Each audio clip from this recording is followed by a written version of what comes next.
Hello दोस्तों, welcome to English library. तो आज एक न्यू सेशन के साथ स्टार्ट करते हैं वीडियो को। ये झारखंड पॉलिटेक्निक के सिलेबस की सीरीज, इसमें मैंने प्लेलिस्ट भी बना रखा है। ये वीडियो एक स्टूडेंट ने मुझे रिकमेंड किया था, अंजलि कुमारी ने, कि sir please make a video on this PERT and CPM। CPM को तो मैंने पिछले वीडियो में बता दिया हूँ, बट इसमें हम डिस्पैरिटी को देखेंगे regarding of PERT and CPM। ठीक है, तो चलिए स्टार्ट करते हैं। PERT, program evaluation and review technique. ठीक है, PERT जो होता है ये एक, मैं बेसिक से बताता हूँ कि ये इसका स्टार्टिंग पार्ट क्या है PERT का। ठीक है, जैसे कि हम लोग एक चार्ट बनाते हैं, चार्ट नहीं बनाते, एक मतलब पार्ट ऑफ द चार्ट है। ठीक है, मैं इसको एग्जांपल रिलेट करता हूँ ताकि समझने में आसानी हो। जैसे कि हम लोग बचपन में रूटीन बनाया करते थे, है ना, कि सुबह 5 बजे उठ जाना है, उसके बाद 1 घंटे बाद पढ़ के उठना है, फिर फ्रेश होने जाना है, फिर सुबह के लिए स्कूल के लिए तैयार होना है, फिर स्कूल जाना है, फिर 2 बजे पढ़ने बैठना। फिर तो हम लोग ये चार्ट बनाते थे, भले ये फॉलो ना हो पाया हो, हर बच्चा अपने लाइफ में ये चार्ट रूटीन बनाता ही बनाता है, बट हम लोग यार ऑब्वियस से फॉलो हो नहीं पाती है। तो ये जो चार्ट है इसे हम कहते हैं PERT। ये जो चार्ट का ये जो चार्ट बना एक प्रोजेक्ट के लिए, इस प्रोजेक्ट में जो चार्ट तैयार किया गया है इसे हम PERT फॉर्मेट कहते हैं। PERT फॉर्मेट कहते हैं। ठीक है, इस PERT फॉर्मेट में हम प्रोजेक्ट के टेक्निक को देखते हैं। क्या देखते हैं? प्रोजेक्ट के टेक्निक को देखते हैं, उसके इवैल्यूएशन को देखते हैं, उसके इवैल्यूएशन को देखते हैं। क्योंकि जब मैंने चार्ट बनाया, उस चार्ट में मैंने टाइम दे दिया, डे दे दिया, ठीक है, सब कुछ मैंने नोटिस किया उसमें। अब मैं ये टेक्निक को देखूंगा, उसके बाद मैं ये देखूंगा कि इसमें इवैल्यूएशन हो रही है, यानी कि इसमें बढ़ोतरी हो रही है या नहीं। सिंपल। ठीक है, इसे हम लोग क्या कहते हैं? PERT। ये एक चार्ट फॉर्मेट प्रोजेक्ट होता है। ठीक है, ये अनसर्टेन टाइम के लिए होता है, यानी कि ये अनिश्चित काल के लिए होता है। ठीक है, ये प्रिडिक्टेबल नहीं होता है, ये अनप्रिडिक्टेबल होता है, मतलब इसमें हम प्रिडिक्ट नहीं कर सकते हैं। ठीक, और आगे स्लाइड में हम लोग समझेंगे कि ये है क्या। चलिए इसके डेफिनेशन में चलते हैं। PERT is a project management tool use to plan, schedule, coordinate, ठीक है, task within a project. एक प्रोजेक्ट में शेड्यूल, प्लान को देखना, कोऑर्डिनेट करना, इन सारी चीज़ को देखा जाता है। जैसे मैंने चार्ट को, जो आपके चार्ट को बताया, जो हम लोग रूटीन बनाते हैं, इसे आप ध्यान रखोगे तो ये समझने में आसानी होती है PERT को। ठीक है, और अदरवाइज कन्फ्यूजन पैदा करती है कि प्रोजेक्ट भी पढ़ो, PERT भी पढ़ो, CPM भी पढ़ो, फिर एक गैंट चार्ट भी होता है। ऐसे बहुत सारे चार्ट्स होते हैं, बहुत सारे प्रोजेक्ट होते हैं। तो हमें की पॉइंट पे ध्यान देना है, उससे क्या होगा कि हम कंफ्यूज नहीं करेंगे। तो PERT का की पॉइंट होता है टेक्निक, टेक्निक को रिव्यू करना और इवैल्यूएशन को देखना, एवेल्यूएशन एंड टेक्निक। ठीक है, आई होप इतना तक क्लियर होगा। अब ये टेक्निक किस किस पे है? प्लान है, शेड्यूल है, कोऑर्डिनेट है ना, इन सारे चीज़ को देखेंगे हम एक प्रोजेक्ट वर्क में। ये डेवलप हुई थी 1950s में। कब हुई थी? एक US मिलिट्री के पोलर में एक मिशन होने वाला था, उस रिगार्डिंग इसे तैयार किया गया था, एक चार्ट तैयार किया गया था कि कैसे करना है, कैसे नहीं करना है ना। तो उतना जानना नहीं है, बट हमें इतना जानना है कि US के नेवी पोलर्स ने इसे मिसाइल प्रोग्राम के लिए तैयार किया था। ठीक है, चलिए अब इसके की पॉइंट पे चलते हैं हम लोग। की अपोनेंट ऑफ PERT, ये एक्टिविटीज़ को देखती है। जैसे मैंने चार्ट बनाया, मतलब रूटीन तैयार किया अपने दिनचर्या के लिए, एक्टिविटीज़ हो करेगी इसमें। ठीक है, इवेंट्स, इवेंट्स दिखाएंगे कि कब अपन काम कर रहे हैं, कब नहीं कर रहे हैं। ठीक है, डिपेंडेंसी, निर्भरता किस पे है, डिपेंड किस पे कर रहे हैं हम इसमें, इन तीन चीज़ पे, इन तीनों पे हम रिलाई करते हैं PERT। ओके, एक्टिविटी क्या करती है? Task that need to be completed.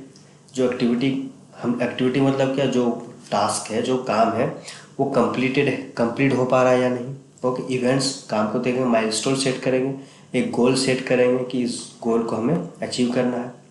Points in the time that marks the beginning और एंड ऑफ एक्टिविटी, पॉइंट्स तैयार करना कि ये मेरा स्टार्टिंग पॉइंट है और ये मेरा एंडिंग पॉइंट है।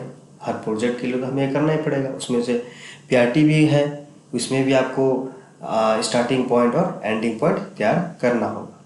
ठीक है। पीआरटी चार्ट, जैसे मैंने बताया, एक चार्ट फॉर्मेट है, तो ये एक चार्ट है, visual representation of project schedule.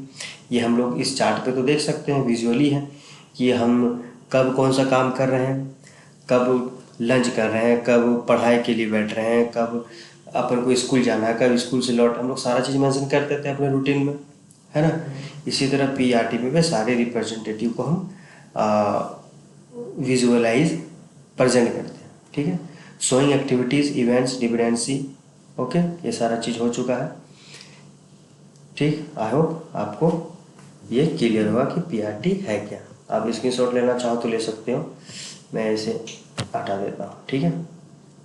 और अच्छे लगे तो प्लीज़ सब्सक्राइब किया करो, इससे हमें मोटिवेशन मिलती है, क्योंकि एक कंटेंट तैयार करने में बहुत मेहनत लगती है दोस्तों। ठीक है। चलिए, अब ये हेल्प किस पे करती है। अब ऑब्वियस है, हमने एक चार्ट तैयार किया, इस चार्ट से हम लोग कितने चीज़ों को सॉल्व कर सकते हैं, आइडेंटिफाई कर सकते हैं क्रिटिकल टास्क डिपेंडेंसी को, है ना। आइडेंटिफाई कर सकते हैं क्रिटिकल टास्क डिपेंडेंसी, किस पे आप निर्भर करते हो, किस पे नहीं करते हो। Determine the minimum time required, minimum time required है या नहीं है, कंप्लीट कब होगी वर्क, कब नहीं हो सकती है, ये सारे चीज़ हम लोग पीआरटी से हेल्प ले सकते हैं।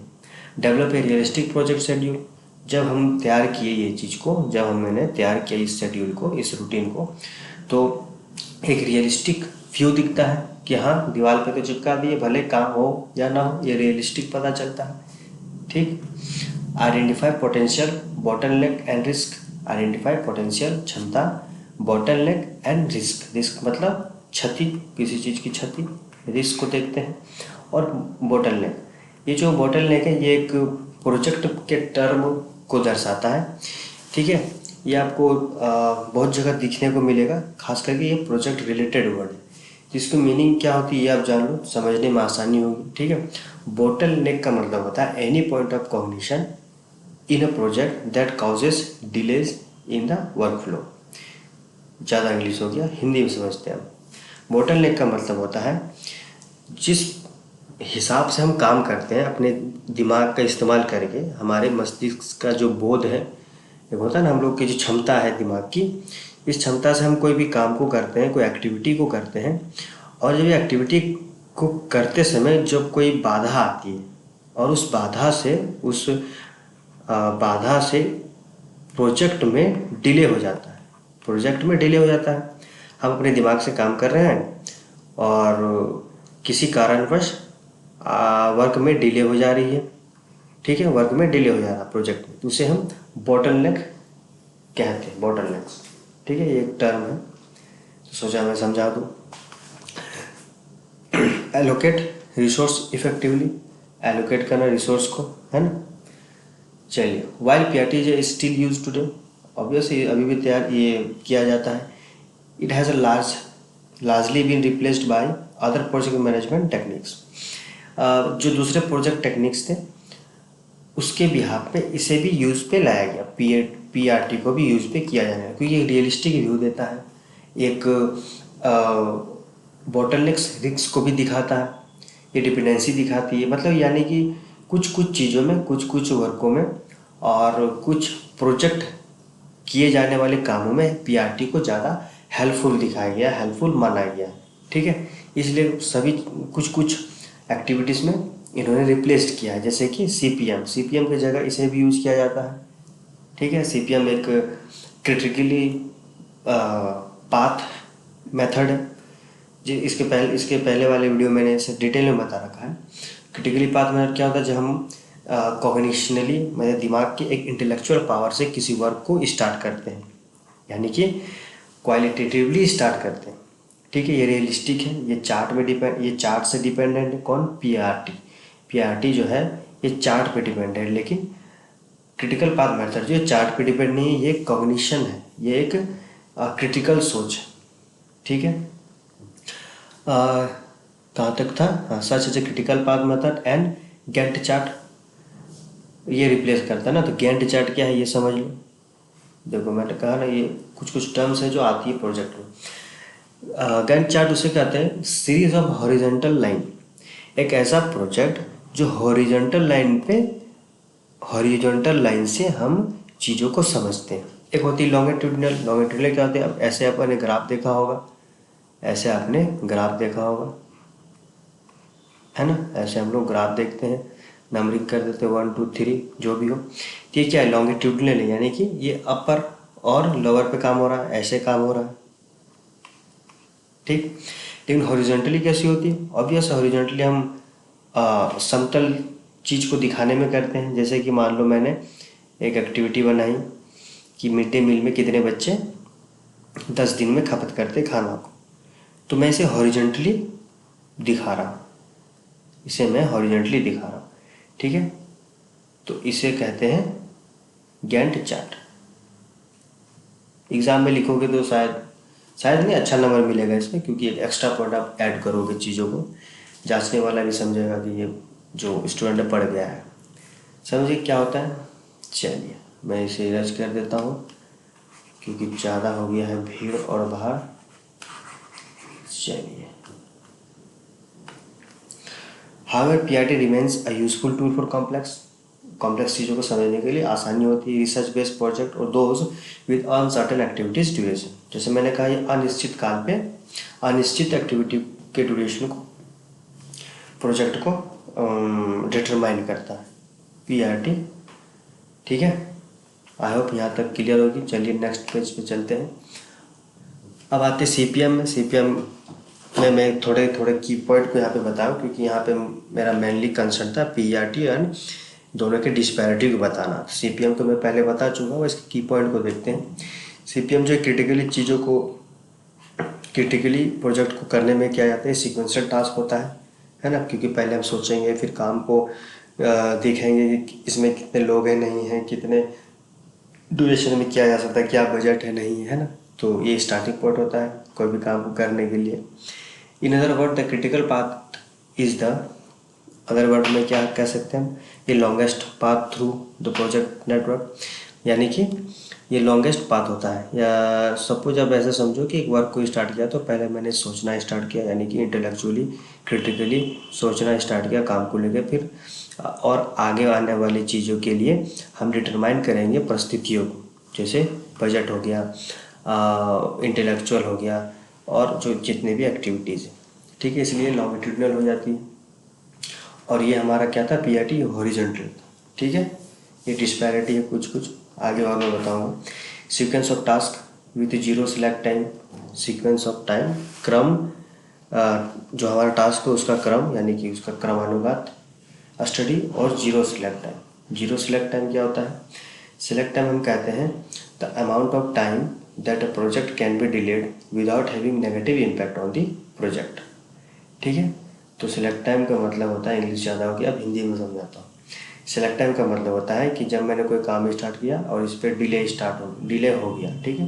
लेकिन ये जो डिले का कारण है, ये जो कारण है विदाउट कोई नेगेटिव इम्पैक्ट के हुआ है, ठीक है। यानी कि जो डिले हुआ उसमें कोई नेगेटिव इम्पैक्ट नहीं पड़ा, तो इसे हम सिलेक्ट टाइम कहते हैं। काम जो है, प्रोजेक्ट जो है उस पर डिले हो गया, ठीक है। प्रोजेक्ट जो है उस पर डिले हो गया, लेकिन ये जो डिले हुआ हमारे काम में, इस पर कोई नेगेटिव इम्पैक्ट नहीं हुआ, इसका मतलब, ठीक है, समझ गया। इसी का मतलब होता है सिलेक्ट टाइम, ठीक। तो क्रिटिकल में जीरो सिलेक्ट टाइम होता है, यानी कि ये जो डिले वाला जो वर्क है इस पे नहीं के बराबर होता है, क्योंकि इसमें हम पहले ही डिटरमाइन हो जाते हैं। क्रिटिकल में ये सर्टेन चीज़ों पे काम करता है। क्रिटिकल किस पे काम करता है? सर्टेन पे, और पीआरटी अनसर्टेन पे, ठीक है। चलिए अब और आगे चलते हैं हम लोग। By identifying the critical path, एक मिनट पेन चेंज कर देता हूँ। हाँ, प्रोजेक्ट मैनेजर कैन आइडेंटिफाई करते focus on high priority task को, ठीक है। हाई प्रायोरिटी टास्क को आइडेंटिफाई करते, locate resource effectively, manage dependency and constant, manage करते हैं निर्भरता पे, minimise delays and risk, minimise करते हैं, किसको करते हैं? जो डिलेज होती है रिस्क को मिनिमाइज करते हैं, ओके, आई होप ये वीडियो आपको पसंद आ रही होगी, तो यार लाइक कर दिया करो, सब्सक्राइब। मोटिवेशन चाहिए ना, कुछ चीज़ों को करने के लिए हमें मोटिवेशन चाहिए होती है। चलिए, अब समझते हैं इसके मेन पॉइंट को, यानी कि डिफरेंस को। ये दोनों में डिफरेंसेस क्या है। आप यहाँ ओरिएंटली देख सकते हो, इट इज़ एन इवेंट, नहीं इवेंट नहीं होगा, यहाँ पे इवेंट होगा। पीआरटी जो है ये इवेंट ओरिएंटेड टेक्निक होती है। क्या होती है? Event oriented technique. और सीपीएम क्या होती है? Activity oriented technique. अब ये इवेंट और एक्टिविटी क्या है? इवेंट मतलब होता है कोई भी काम, कोई भी काम, कोई भी वर्क, ठीक है। और एक्टिविटी क्या होती है? एक्टिविटी उस वर्क में किया जाने वाला वर्क। एक्टिविटी क्या होती है? जैसे हम लोग मान लो पैर हाथ, अपना जो पैर और हाथ हिला रहे हैं वो एक्टिविटी होगी कि हम चीज़ों को मूव कर रहे हैं। लेकिन इवेंट एक काम होता है। आई होप क्लियर होगा। तो पीआरटी इवेंट पे ओरिएंटेड टेक्निक है और सीपीएम एक्टिविटी पे oriented technique. Manage unpredictable activity, जैसे पहले आपको बताया मैंने, ये अनप्रिडिक्टेबल एक्टिविटी होते हैं। प्रिडिक्टेबल मतलब जिसे प्रिडिक्ट किया जा सके, जिसे भविष्य में देखा जा सके, जिसे अनुमान लगा सके, लेकिन ये अनअनुमानिक कार्य है, ठीक है। सीपीएम क्या है? ये प्रिडिक्टेबल है, ये अनुमान लगाया जा सकता है। क्यों? क्योंकि ये क्रिटिकली वर्क प्रोसेस है। इस पे हम लोग कॉग्निशनली सोचते हैं, चीज़ों को क्रिटिकली सोचते हैं। तो जब सोचते हैं हम लोग तो प्रिडिक्टेबल हो जाते हैं कि ऐसा अगर होगा तो वैसा रिजल्ट आना चाहिए। लेकिन इस पे हम नहीं हो पाते। क्यों नहीं हो पाते हैं? समझते हैं। जैसे चार्ट मैंने बनाया, रूटीन बनाया। अब उस रूटीन को जब बनाते हैं हम लोग, तो रूटीन को करते समय उसको इस बेसिस पे देख रहे हैं कि फोकस्ड उस पर हो पा रहा है या नहीं। और एक्टिविटी जो हम कर रहे हैं वो मैंने तो लिख दिया कि चलो 5 बजे हम लोग उठ रहे हैं और 6 बजे तक पढ़ेंगे। लेकिन ये हो पाएगा या नहीं हो पाएगा ये हमें अभी पता नहीं। जब हम 5 से 6 कर लेते तो पता चलता है, अदरवाइज हमें नहीं पता, इसलिए अनप्रिडिक्टेबल हो जाता है। इसमें हम निश्चित नहीं हो पा रहे, इसमें हम पहले से कर लेते इसलिए निश्चित हो जाते हैं, ठीक है। चलिए, और अगर दिक्कत हो रही है तो उतना टेक्निकल नहीं जाना, बस मेरी आदत है कि चीज़ों को थोड़ा तोड़ के बताना, तो इसलिए मैं थोड़ा ज़्यादा कोशिश करता हूँ। बट चलिए कोई नहीं। ये डेवलप हुई थी 1958 में और ये 1957 में।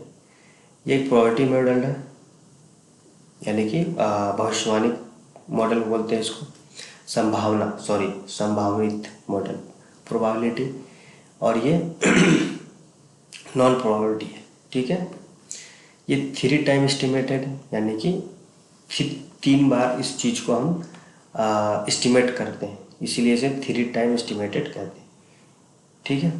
ये सिंगल टाइम एस्टिमेटेड है, एक ही समय में किया जाने वाला, और ये 3 समय में किया जाने वाला। It is restricted to time variable, ये टाइम वेरिएबल पर रिस्ट्रिक्ट होता है। फिर से आप अपना रूटीन याद कर लो, टाइम डिनोट करते हैं हम लोग, तो टाइम पे रिस्ट्रिक्शन होता है, ठीक है। उसके बाद इस पे आते हैं ना, हाँ, यूजफुल फॉर कंस्ट्रक्ट, हाँ ये जो है फॉर कंस्ट्रक्ट प्रोजेक्ट, हाँ फॉर कंस्ट्रक्ट प्रोजेक्ट को कंस्ट्रक्ट करने में ये किया जाता है। लेकिन हम इसमें टेक्निक पे ध्यान देते हैं, इसमें कंस्ट्रक्शन पे ध्यान देते हैं, ठीक है। कंस्ट्रक्शन यानी कि यहाँ पे हम चीज़ों को बनाते हैं और यहाँ पे टेक्निक को देखते हैं। पीआरटी में टेक्निक को देखते हैं, ठीक है। यूजफुल फॉर नॉन रिपीटेटिव, ये नॉन रिपीटेटिव पे यूज़फुल होती है। नॉन रिपीटेटिव मतलब चीज़ों को नहीं दोहराना। जैसे 5 से 6 हम लोग पढ़ें, लेकिन उसको दोहराते नहीं, वो अगले दिन दोहराया जाएगा, बस आज नहीं दोहराया जाएगा, क्योंकि भाई 5 बजे बीत गया तो वो वापस तो नहीं आने वाली है ना। And complex project with uncertain time पहले ही बताया, बिना अनिश्चित काल के लिए प्रोजेक्ट पे रिलाई करता है। लेकिन सीपीएम क्या होती है? रिपीटेटिव होती है। एक बार मैंने काम को स्टार्ट करा, सोचा, फिर लगा कि ये नहीं हो पाएगी अच्छी, तो नेक्स्ट बार फिर ट्राई किया, है ना। बार बार सोचेंगे, चीज़ों को बेहतर बनाएंगे, तो ये सीपीएम की ये स्पेसिफिसिटी है। नॉन कॉम्प्लेक्स प्रोजेक्ट होता है। कॉम्प्लेक्स यानी कि ऐसा नहीं कि ये जटिल नहीं होती है, जटिल होती है, बट इसके बिहाफ में, पीआरटी के बिहाफ में ये नॉन कॉम्प्लेक्स प्रोजेक्ट होती है with a certain degree of time. ये सर्टेन टाइम में किया जाता है, ये अनसर्टेन टाइम में किया जाता है। ठीक है, आई होप आपको यहाँ तक क्लियर होगा। चीज़ों को एक दो बार आप देखोगे तो याद हो जाएगी, और ज़्यादा टेक्निकली जाना नहीं। आप लोग के एग्ज़ाम में इतना डिटेल्स में नहीं पूछे जाते, बट थ्योरेटिकली एग्ज़ाम होती है, तो इसलिए मैंने थ्योरी वाइज आपको डिफ्रेंशिएशन बताया। और आई होप आपको वीडियो अच्छी लगी हो। अगर अच्छी लगी तो सब्सक्राइब, लाइक। आप लोग बुद्धिमान हो, तेज हो, पता है क्या करना, आप इतनी शॉर्ट ले सकते हो। और मैं टेलीग्राम लोग पे डाल दूंगा इस चीज़ को। ठीक है, तो चलिए चलते हैं, फिर मिलते हैं। तब तक के लिए मस्त रहिए, बिंदास रहिए, अच्छा रहिए, है ना।